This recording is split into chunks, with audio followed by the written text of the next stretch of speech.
Welcome back to Slothbox. I'm Lyndon Dixon. This is the review show where, we talk about the biggest boxing that's happened at the weekend just gone. And wow, there was a huge upset as Ahara Davis was beaten by Ishmael Barroso. But we will talk a lot more about that in just a minute. Just want to run through the rest of the card. We saw Virgil Ortiz Jr. stop Lawson in the first round. And after that, straight away on social media, people were calling that a questionable stoppage. But there's a lot to talk about with that one because the referee since posted on Facebook after the fight saying that apparently Lawson had failed 2 brain scans before the fight. And then another doctor looked at it and cleared him to fight. So I feel like there's going to be a lot more about that fight. I feel like it won't just be brushed under the carpet because, Virgil Ortiz, he was all over him. But at the same time, should Lawson have even been cleared to be in the ring with him? Elsewhere on the card, Barroso Jr. beat Undongini, I think, in the 8th round. And for me, it's a really interesting one with him because 32 years old now, Barroso Jr.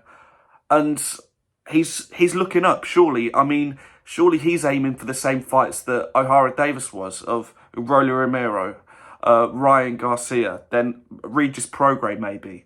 But for me, the fight I'd love to see him in is against Richardson Hitchens, because for me, that's sort of a best of the rest fight. So you beat Hitchens, then it's right. One of you guys has got to fight me because you can't all fight each other at the same time. Someone give me a break. And I feel for Barbosa, that would be a great fight. But let's talk about the main thing that happened on that card that was a huge shock to me. I don't know about you. Let me know whether you saw it coming, didn't see it coming. Let me know in the comments.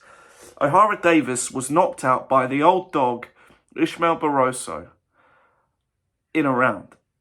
And I don't think he landed a punch, Ahara Davis. And it was such a strange one because it's not like Davis looked uncomfortable in there. He just got caught. And they say, Dave Caldwell put it the best on Twitter, that classic cliche in boxing, you can lose everything else, but the last thing you lose is your power as a boxer. And Barroso is the living, breathing sort of figure of that. I mean, he showed that power in that first round and put a stop to the dreams temporarily, might I add. I feel like Ahara Davis will definitely be back. That's unquestionable. But just put a temporary halt to Davis's plans because, he put him out. He knocked him down. He got up again. And then he knocked him down again. And the ref waved it off. And no one saw it coming, like I say. But again, straight after the fight, Ahara Davis, I spoke in the preview about Davis saying I feel like he's matured a lot now, especially being with Will Jones. And I feel like it was a mature response after the fight. He threw a punch, missed, and got caught. And that's what happens in boxing. But he will be back. But one of the things that I want to talk to you about, he said that he doesn't want another build-up fight, another warm-up fight to get back to where he was. Because, let's face it, if he'd have won, he would have been the WBA interim world champion at super lightweight. And rightfully would have been calling for those fights against Rolly Romero and Ryan Garcia, the ones he spoke about before.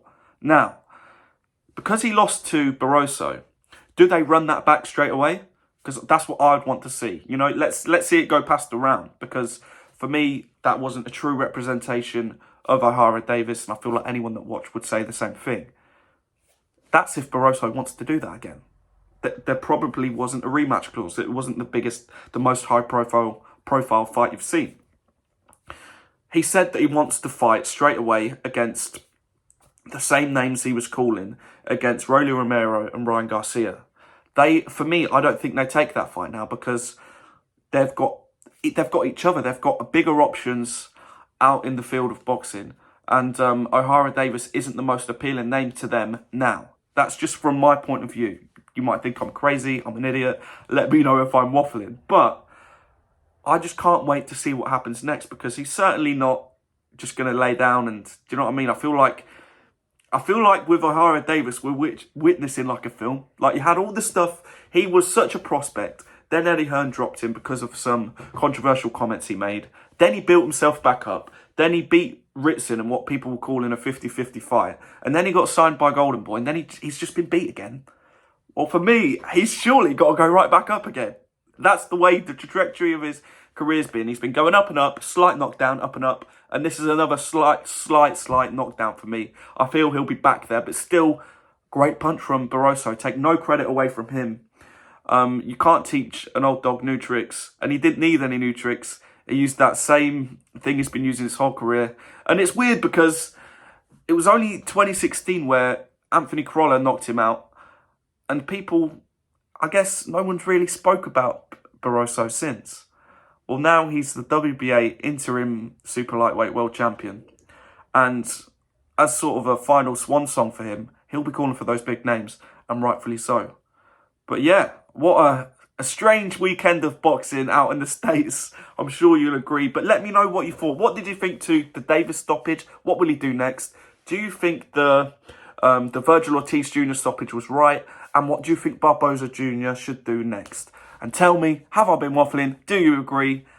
Let me know. So yeah, this has been Lyndon Dixon for Sloth Boxer Review Show, where we only talk about the biggest boxing that's happened at the weekend. Take it easy, stay safe, and we'll see you on the next one.